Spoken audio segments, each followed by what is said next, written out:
포르투갈이 해상의 강국이 되고 유럽의 패권을 쥐기 시작하는 겁니다. 오늘날은 어떻습니까? 중국이 이렇게 진출하려고 하는 거죠. 왜? 패권이 뭔지를 아니까. 그래서 그것을 얻으려고 뭘 합니까? 석유 수송로. 이거는 누구의 수송로예요? 미국의 수송로를 막고 싶고 자기네 걸로 만들고 싶은 겁니다. 그래서 이런 거 감천기지 운영하고 잠수함 기지 건설 수송하고 이런 항들을 만들어가지고 육로로든지 해로로든지 중국에다가 석유를 갖다 놓고 싶은 거죠. 아직도 뭐예요? 석유라. 세계의 패권은 석유에 있다.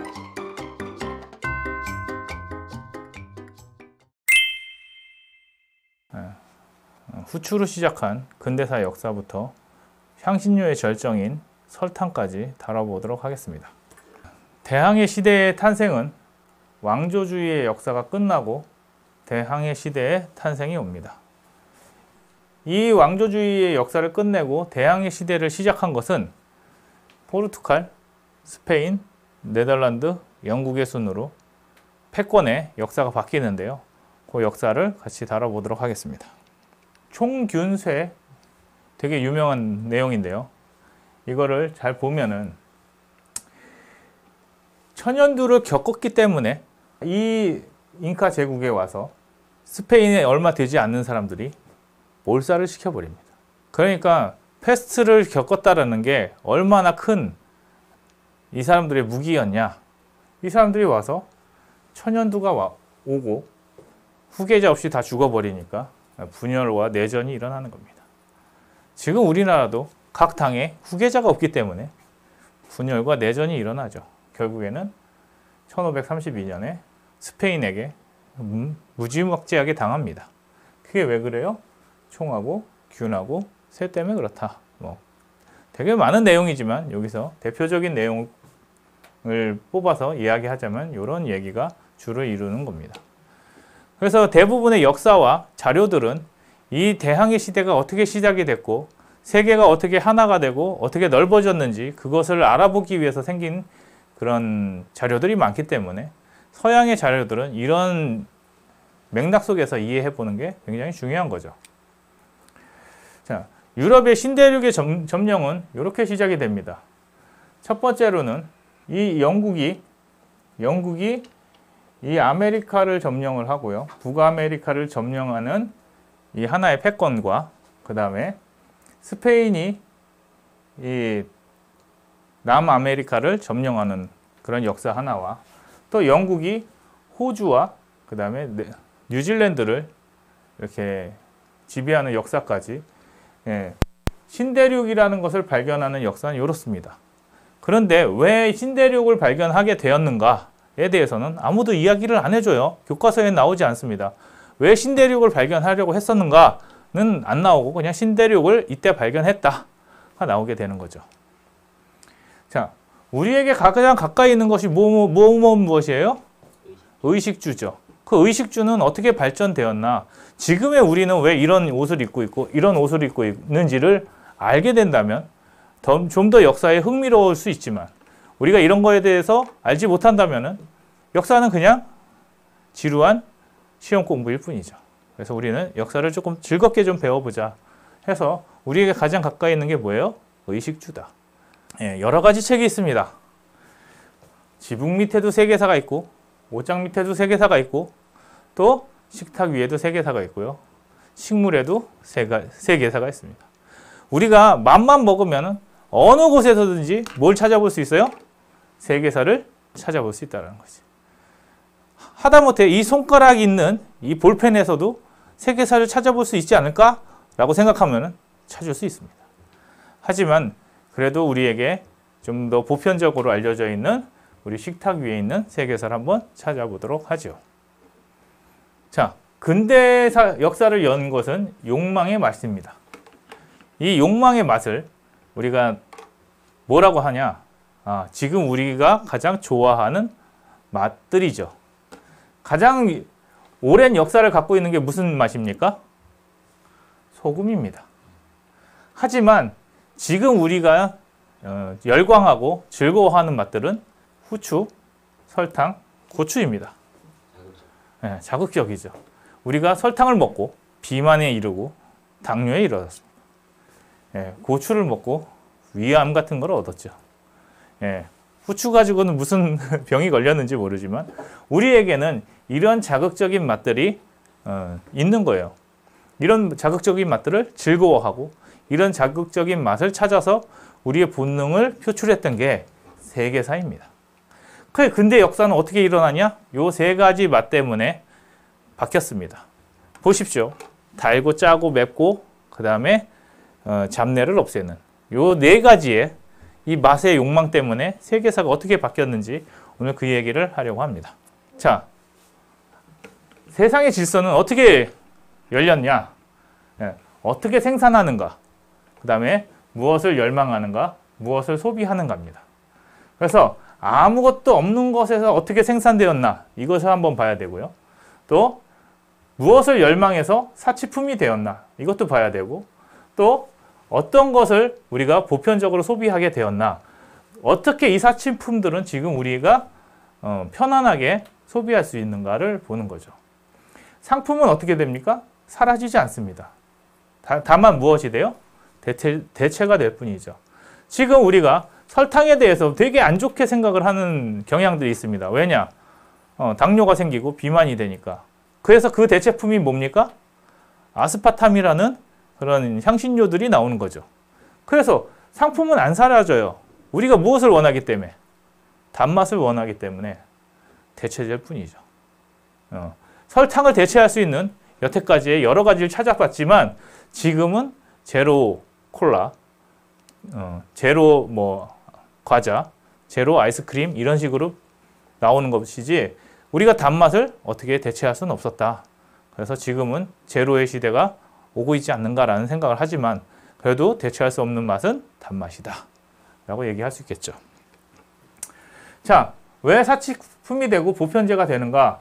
그것은 우리가 어떻게 무엇인가를 생산하는가에 대해서 달려 있습니다. 우리가 석유라는 산업이 있지만 이 석유 산업에서 뭐가 있습니까?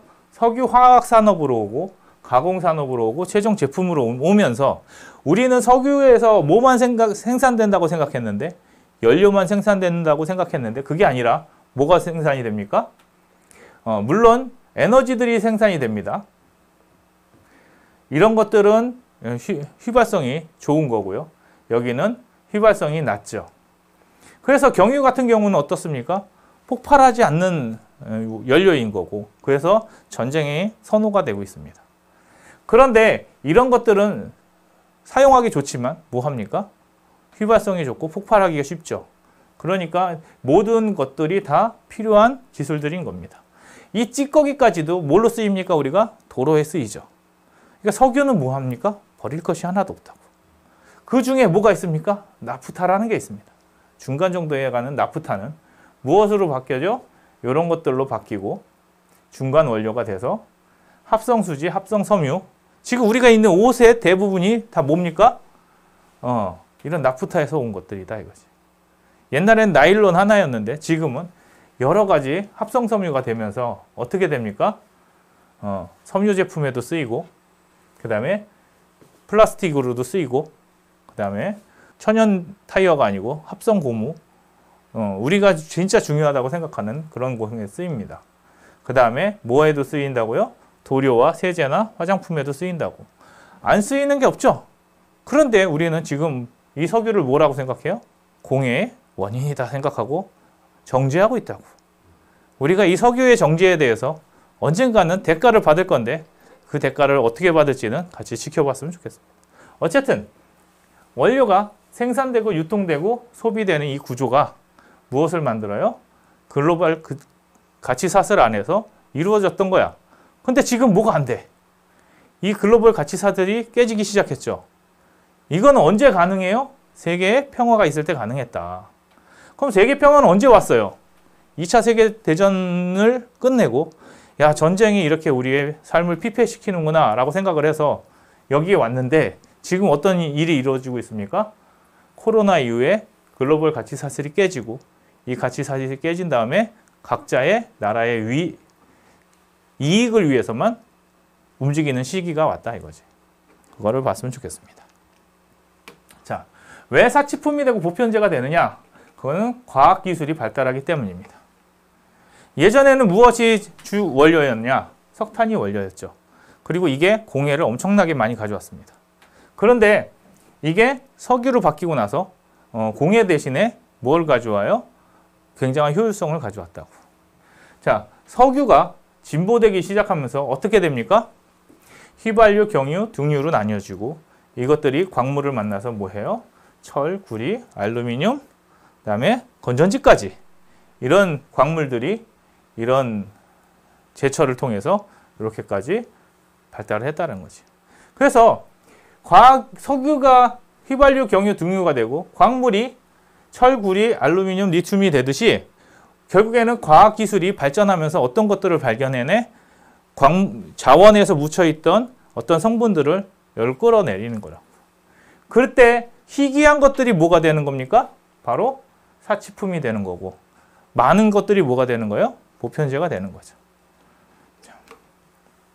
자, 운송수단이 발달할수록 어떻게 돼요? 예전에는 이 지역에서만 나는 거였죠. 그래서 어땠습니까? 동물을 이용해서 이동하다 보니까 동물이 지칠 때까지밖에 이동이 안 되는 거야. 그런데 이제 뭐가 생깁니까? 동력이 생기면서 어디까지 가는 거예요? 세계 곳곳으로 가고 또 어디까지 갑니까? 무인으로 운송되는 그런 시스템이 되는 거죠. 그래서 드론이 있고 이런 로봇들이 이제 모든 물류와 운송에서 주인공이 돼가고 있다. 그래서 이렇게 운송수단이 발달할수록 뭐가 돼요? 우리 삶에 사치품들이 보편제가 되는 역할을 해주는 거죠. 자, 예전에는 생각해 봅시다. 우리가 프랑스에서 나는 거나 이태리에서 나는 것들은 다 좋은 거라고 생각을 했죠. 근데 지금은 어떻습니까? 프랑스에서 엄청 수입되고 또 이탈리아에서 엄청 수입되다 보니까 예전에 명품들이 지금 명품이 아니란 말이야. 옛날만 하더라도 우리가 루이비통이다, 그 다음에 프라다다 하면은 되게 비싼 제품이었지만 지금은 많이 수입되고 여러 사람들이 쓰다 보니까 이제는 샤넬이다, 에르메스다 하는 점점 고가의 제품들을 선호하게 되는 거지. 왜 그래요? 운송수단이 발달하면서 그 사치품이 사치의 영역이 아닌 거야. 보편제로 넘어오는 그런 게 되다 보니까 이제 더 내가 더 갖고 있다라는 것을 표현해주는 사치품들이 더 비싼 걸로 표현이 되는 거죠. 그래서 이런 사치품이 되고 보편제가 되는데 운송수단의 발달이 중요하다. 자, 그러면은 이 원료가 생산이 되고 유통이 되고 소비가 되는 이 과정마다 예전에는 뭐가 있었어요? 평야에는 이런 깽단이 있었다고요. 이건 우리나라에는 없어요. 우리나라는 평야가 아니기 때문에 우리나라에는 도적이나 깽단들이 보이지 않습니다. 이렇게 마차를 습격하고 이렇게 기차를 습격하는 이런 갱단들은 없었어요. 우리나라에는. 그리고 우리나라는 이 정도로 발달하지도 않았고 말을 타고 마차를 끄는 그런 정도의 운송수단이 발전한 적도 없고 기차가 지나간 적도 없습니다. 그러니까 이런 깽단이 있을 수도 없었죠. 하지만 우리에게 뭐가 있어요? 산이 있었어. 그래서 산을 넘어갈 때마다 누굴 만나요? 산적을 만났지. 자, 이것만 우리나라에 있었지 바다는 또 우리나라가 장보고 이후에 이렇다 할 얘기가 없습니다. 그러다 보니까 해적 같은 경우는 우리 꿈도 못 꿨죠. 우리나라에 누구만 있다? 산적만 있지.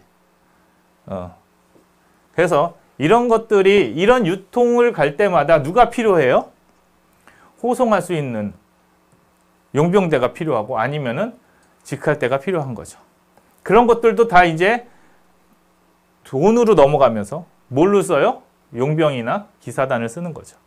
예전에는 직접 호송대를 만들고 직할대를 만들었으면 이제 상업이 발달하기 시작하면서 이런 사람들도 다 뭐 하는 거예요? 돈으로 고용하기 시작했다. 그래서 이런 비용들이 안전하면 안전할수록 이런 비용들이 내려가면서 뭐가 되는 거예요? 흔한 제품들이 되는 거죠. 그래서 예전에는 이런 것들을 뚫고 나와야 됐기 때문에 사치품이었다면 지금은 어떻게 돼요? 이런 것들이 다 안전해졌기 때문에 많이 운반이 가능해지는 거죠. 그래서 보편제가 되는 거라고. 그러니까 우리가 이런 원료 생산, 유통하는 과정이나 원료가 많으면은 사치품이 보편제가 되고 생산을 많이 하면 사치품이 보편제가 되고 유통을 많이 하면 사치품이 보편제가 되고 이 과정에 수송 과정이 안전하다 그러면은 사치품이 보편제가 되는 거라고. 그러니까 우리는 그 안전을 위해서 뭘 하는 거예요? 세금을 내고 우리가 번 돈의 일부를 국가에다 헌납하는 거지. 그리고 국가들은 어떻게 돼? 서로가 이런 것들을 상호 간에 연결을 시켜주면서 이 영역까지 온다 이거지. 포르투갈이 어떻게 이것을 자기네 것으로 만들었냐? 이 대항해 시대의 개척자는 포르투갈이었다. 요것에 대해서 알아보도록 하겠습니다. 자, 바다의 개척의 역사적 배경은 이렇습니다. 우리가 13세기에는 이러한 경제 체제를 갖고 있었어요. 8개의 순회로라고 그러는데 이렇게 유럽이 있죠. 이게 서유럽이고 이게 지중해입니다. 그 다음에 여기가 아랍이고 여기가 이집트죠. 그리고 여기가 뭡니까? 이 인도를 중심으로 한 아랍 상인입니다. 아랍의 상권이고 그 다음에 여기가 동남아고 여기가 중국의 상권입니다. 그래서 이렇게 8개의 이런 경제체제가 있었고 여기를 오가면서 이렇게 교역이 이루어졌죠. 거기에 이런 중심의 나라들이 있었습니다. 이 교집합이 되는 이 중심의 나라들이 여기 이렇게 명나라 이런 식으로 중국이 되겠죠. 여기는 이런 식으로 정리가 됐었던 거죠. 그래서 여기에서는 누가 이 지중해와 이 유럽의 핵심이 되는 도시가 어디가 된 거예요? 여기가 된 거고 이 도시를 뭐라 그래? 베니스의 상인, 베네치아라고 하죠. 그래서 여기가 지금 13세기 체제의 가장 중심이 됐던 도시예요. 근데 얘네들이 왜 무역을 독점할 수 있었냐? 여기서 들어오는 것과 여기로 내보내는 중간 가운데였기 때문에 얘네들이 제네바하고 싸우면서 제노바하고 싸우면서 얘네들이 이 도시 국가 중에 가장 강력한 국가가 됩니다. 그런데 포르투갈은 어디에 있어요? 여기 있지, 여기. 여기 있으니까 얘네들은 뭐가 안 돼요? 이 상권에서 되게 외진대로 벗어나 있다고. 그런데 여기에서 가장 중요한 게 뭐였냐면은 이 베네치아가 여기에 있으면서 이렇게 자기네들의 이 거점을 만들어 놨죠. 그러니까 이 거점이 아닌 곳에서는 뭐가 안 이루어져? 무역이 안 이루어지는 거야. 그러니까 이렇게 이어진 이 무역 밖에 있는 이 나라들은 여기에 대해서 어떻게 생각해요? 불만이 많고 이렇게 하다가는 죽겠구나라는 생각을 하죠.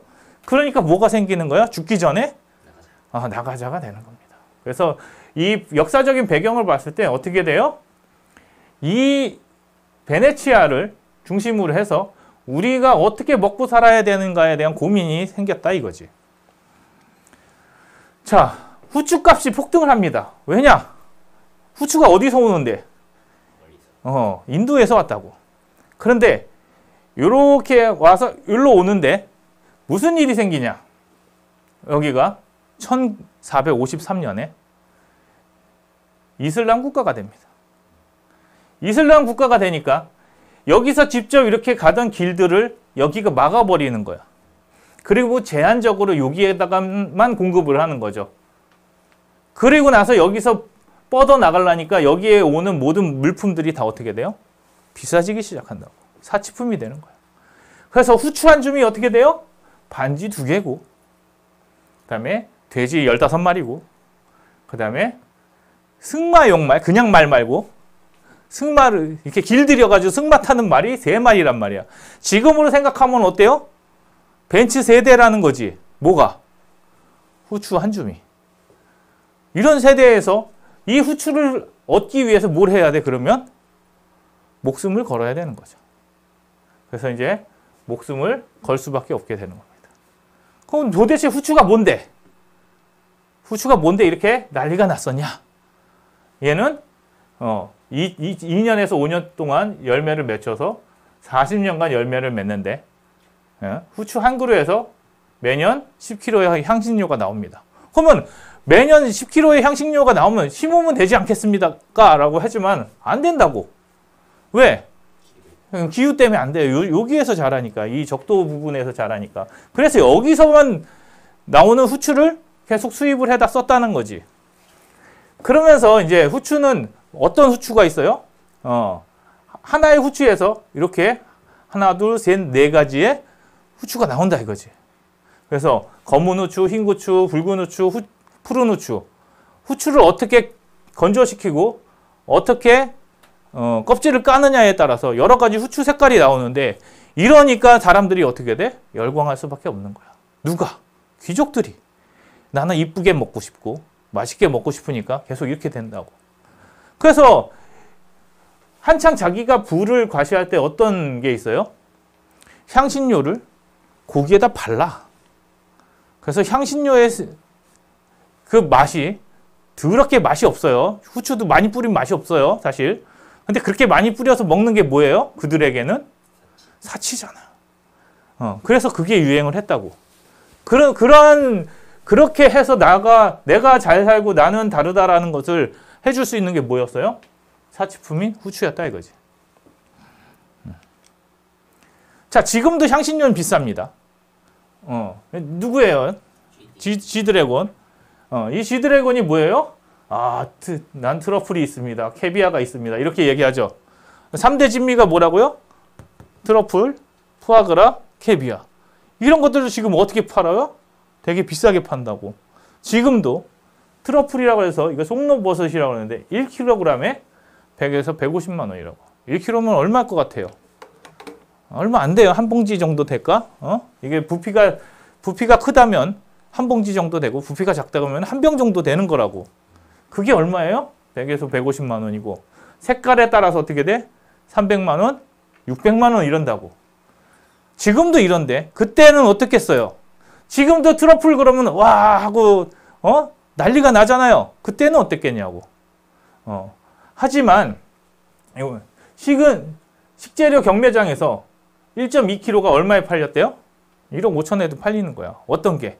잘 만들어지고 사람들이 탐날만 하면 이 정도까지도 가는 거죠. 그래서 이건 사람이 뭐가 안 된대요? 사람이 불가능하대, 발견하는 걸. 누가 해? 개돼지. 우리가 얘기하는 개돼지가 이런 일을 한다 이거지. 그래서 땅속 안에서 자라는 것을 이렇게 후각으로 찾아내야 된다. 그래서 비싸다라고 얘기하는 겁니다. 그러니 그때의 후추의 느낌을 좀 이해가 가십니까? 차가 몇 대야? 1억 5천이면은 그랜저가, 지금은 그랜저가 비싸져서 3대라고. 예전에는 한 5대 정도 됐지만. 이렇게 팔리는 이 향신료를 위해서 뭐든지 다 했겠지. 그러니까 뭐도 걸어요? 목숨도 거는 거야. 내가 후추를 가져와서 1kg에 1억 5천씩 팔 수 있으면 10kg만 가져오면 어떻게 했어요? 나는 계속 죽을 때까지 먹고 사는 거지. 그러니까 그런 식의 꿈을 꾸고 사람들이 목숨을 걸고 뭘 하는 거예요? 항해를 하기 시작한 거라고요. 자, 이때 향신료 중에 육두구라는 향신료도 있고요. 우리가 지금 막 먹고 있는 생강, 이것도 요거를 비교해 보시면은 좀 알 거라고. 이 샤프리나 육두구는 우리가 지금 이해가 잘 안 가는 향신료잖아요. 근데 생강을 봅시다. 우리가 진저브레드라고 그러잖아요. 진저브레드. 맨날 나오는 그 진저브레드가 뭐예요? 이 생강을 넣은 브레드란 말이야. 근데 이게 얼마나 비쌌어? 그 생강 맛이 이렇게 비쌌단 말이야. 500g에 양 한 마리. 지금은 생강을 아무 데서나 살 수 있지만 500g이 얼마라고요? 양 한 마리를 먹을 수 있는 그런 거였단 말이에요. 그러면은 이제 좀 비교가 되겠죠. 그래서 뭐 육두구 같은 경우는 황소 7마리, 그 다음에 젖소 1마리, 그 다음에 말 1마리 이런 식으로 팔렸다라는 거예요. 그러니 미치지 않을 수가 있냐. 세계 3대 향신료 중에 하나예요. 아직도. 뭐가? 후추가. 시나몬과 계피는 다릅니다.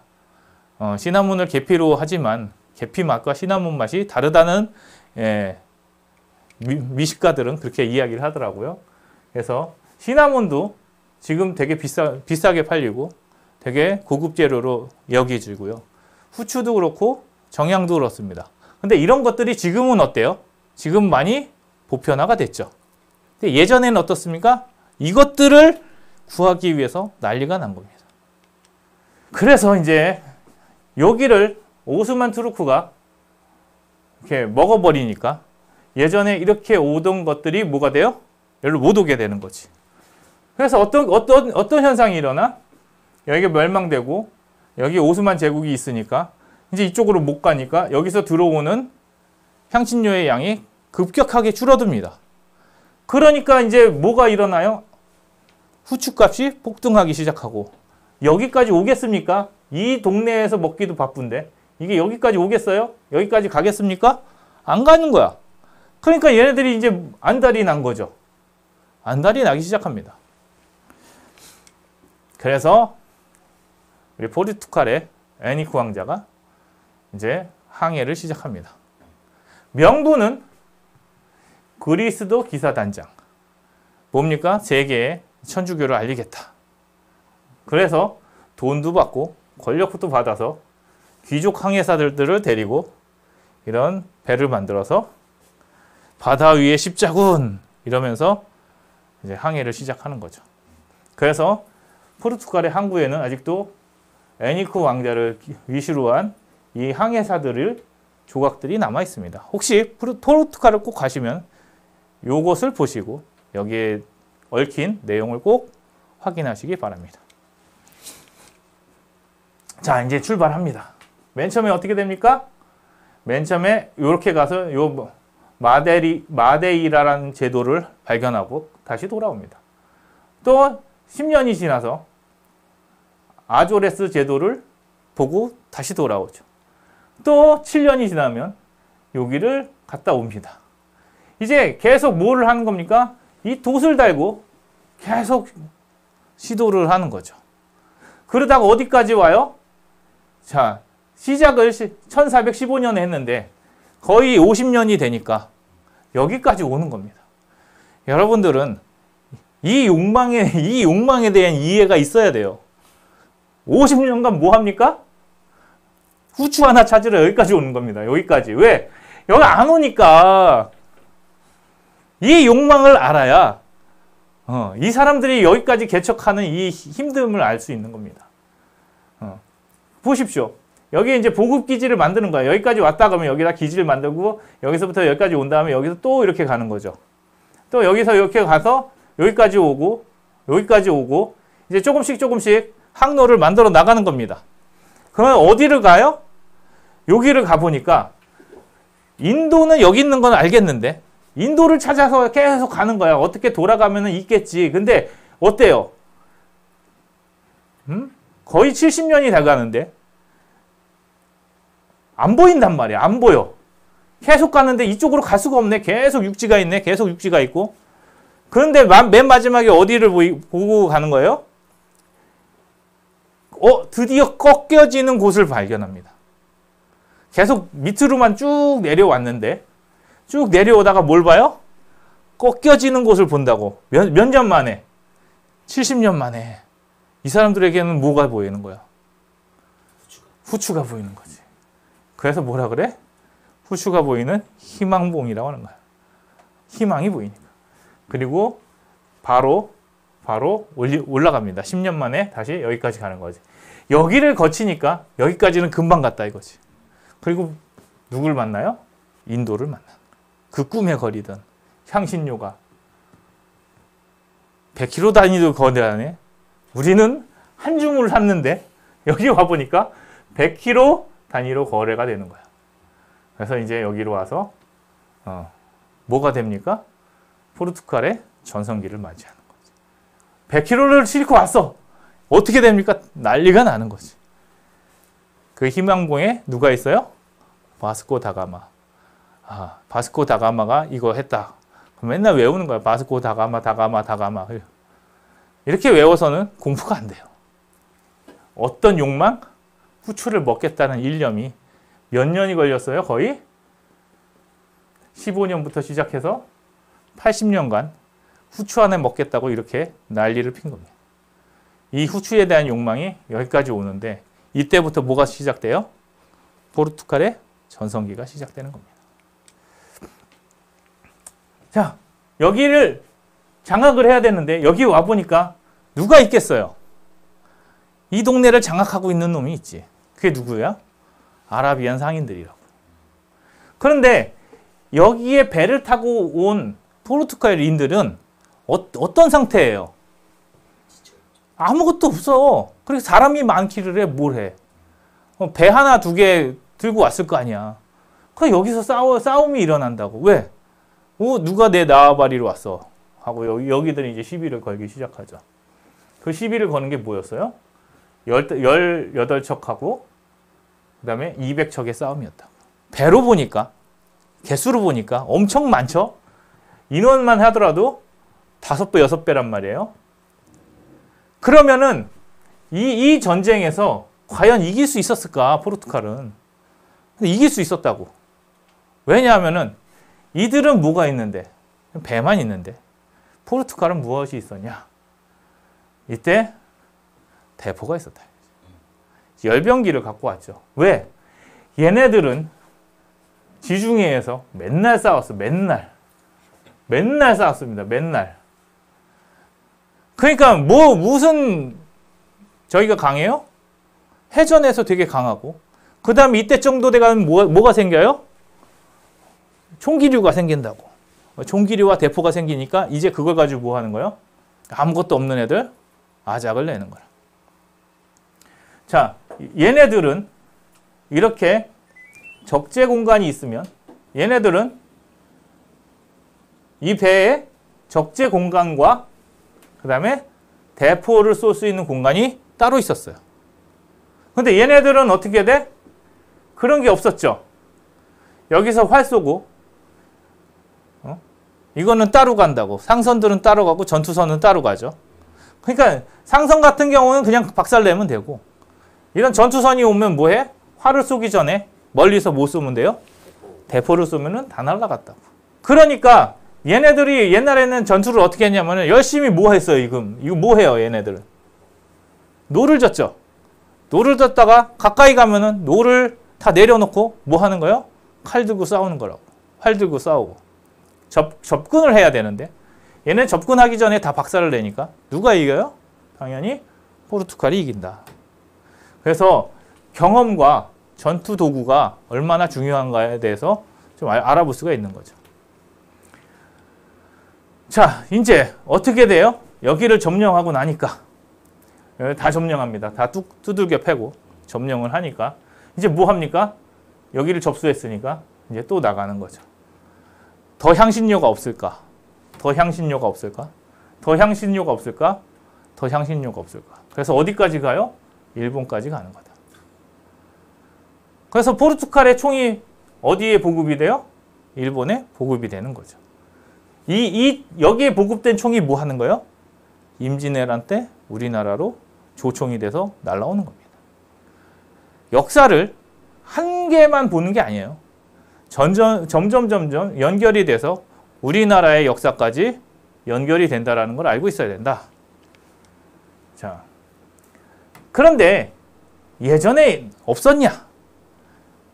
나는 솔직히 중국의 역사에 대해서는 허풍이 많아가지고 잘 모르겠어. 근데 얘네가 정화 대선단이 있었대. 코끼리를 싣고 올 정도의 큰 배가 있었대. 있다고 치고. 그럼에도 불구하고 얘네는 어떻게 됐어요? 7차 원정을 하고 이렇게 항로를 다 만들어 놓습니다. 그런데 얘네들은 이 항로가 왜 필요가 없어요? 필요가 없었다고. 왜냐면 이렇게 가면 되니까. 비싸게 여기까지 이렇게 힘들게 가야 될 이유가 있었냐? 없었죠. 그럼 뭐만 한 거예요? 명분만 세운 거라고. 뭐라고?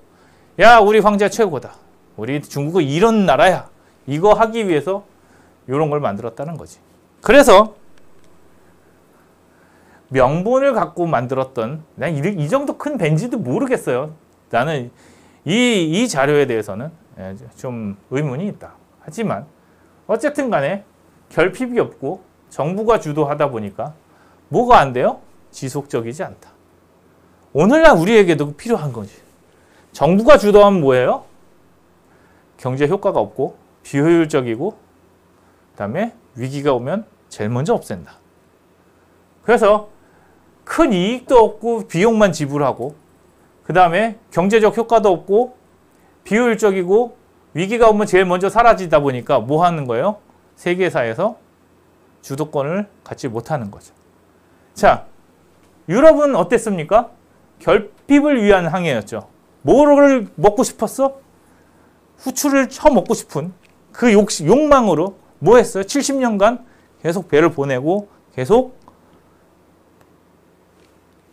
개선을 했단 말이야.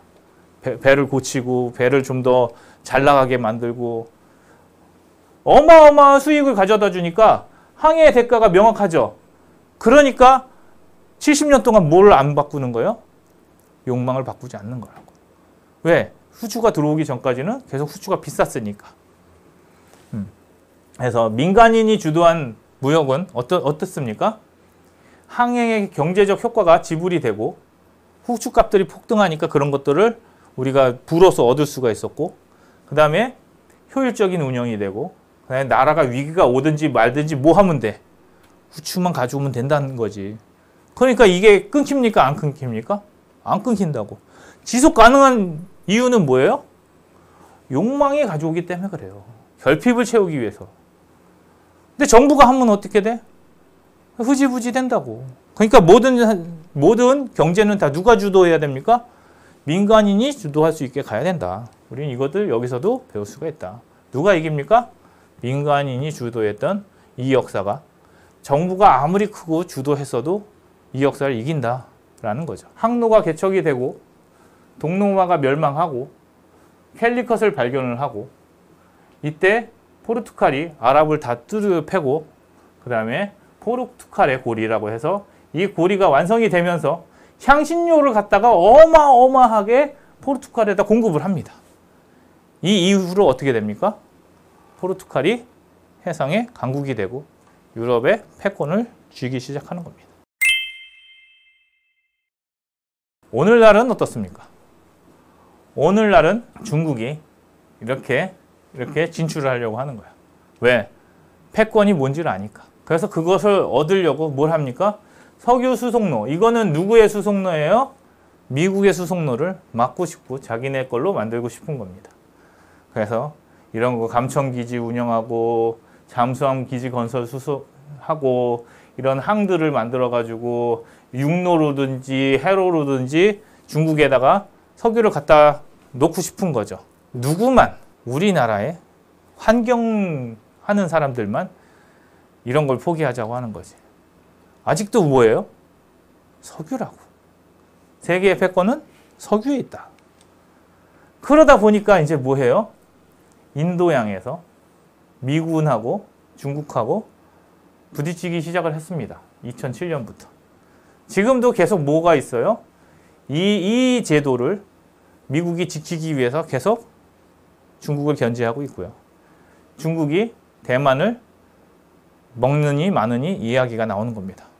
자, 중국은 또 뭘 하고 있어요? 육로로, 해로가 안 되면 육로로 가겠다. 그래서 이렇게 가려고 합니다. 그런데 뭐가 문제예요? 이게 다 중국 땅이 아니라는 거지. 그러니까 미국의 입장에서는 이런 고리들도 다 막아야겠다라고 해서 옛날에 영국과 러시아가 하던 그레이트 전쟁을 중국과 미국이 하고 있다고. 아직도 하고 있고 우리 눈에 잘 안 보일 뿐이란 말이야. 근데 지금 여기서 우리나라는 뭐 하고 있습니까? 이거 하겠다고 날린 거지. 어디에 줄을 서야 되는지 모르는 겁니다. 자, 여기에서 크라우나 프로젝트를 합니다. 왜냐? 여기 누가 지키고 있으니까. 미국이 지키고 있으니까 얘네 입장에서는 그럼 우린 여기 끊고 가겠다 이렇게 가는 거죠. 그걸 누구랑 하는 거예요? 이 동남아시아에서 우위를 점해보겠다고 하는 건데 이게 지금 되고 있냐 안 되고 있냐? 돈이 너무 많은 거지. 결국엔 돈의 문제다. 그래서 남중국해가 계속 문제가 되는 게 뭐예요? 이 중국은 어떻게든지 이 자기 해안에서 밖으로 나가야 되는데 여기가 누구 편이야? 미국 편이지. 베트남이 지금 미국의 힘을 얻어서 잘 살기 시작한단 말이야. 그러니까 여기로도 못 나가죠. 그 다음에 필리핀은 원래 미국 식민지였었지. 그 다음에 여기 일본이 이렇게 있단 말이에요. 그러니까 여기를 뚫고 나가야 되는데 이걸 뚫지 못하고 있으니까 지금 얘네가 죽으려고 하는 거지. 그래서 얘네 목표는 뭐야? 이렇게 넓히는 거지, 자기네 영역을. 여기까지가 우리의 영역이다 하는 게 얘네 목표인데 얘네 목표예요. 그걸 모르고 우리나라는 뭐해? 중국 화이팅 하고 있지. 우리는 중국과 미국 사이에서 줄을 잘 서야 된다 이런 소리 하고 있는데 이거는 잘 모르는 얘기다. 자, 그러면은 미국이 왜 여기를 잡고 있냐? 여기는 이미 일본이 이렇게 잡고 있습니다. 대만까지. 대만까지 일본까지 먹고 한국이 여기 버티면 중국은 일로 나갈 수 있는 길이 없어요. 그러니까 이제 중국이 나갈 수 있는 것은 여기밖에 없는데 그래서 여기를 지키기 위해서 뭐가 오는 거예요? 함대가 오는 거죠. 그래서 2020년에 이렇게 왔는데도 불구하고 우리나라는 중립자가 되겠다. 네고시에이터가 되겠다. 협상가가 되겠다. 이런 말도 안 되는 소리를 하고 있죠. 그래서 이미 20년이 지나면서 중국이 지금 뭐 하고 있습니까? 대만을 먹으니 마느니 얘긴 하지만 미국이 뭔 얘기를 해요? 너네 먹으면 끝이다. 이번에 트럼프가 되면서 다시 한번 얘기합니다.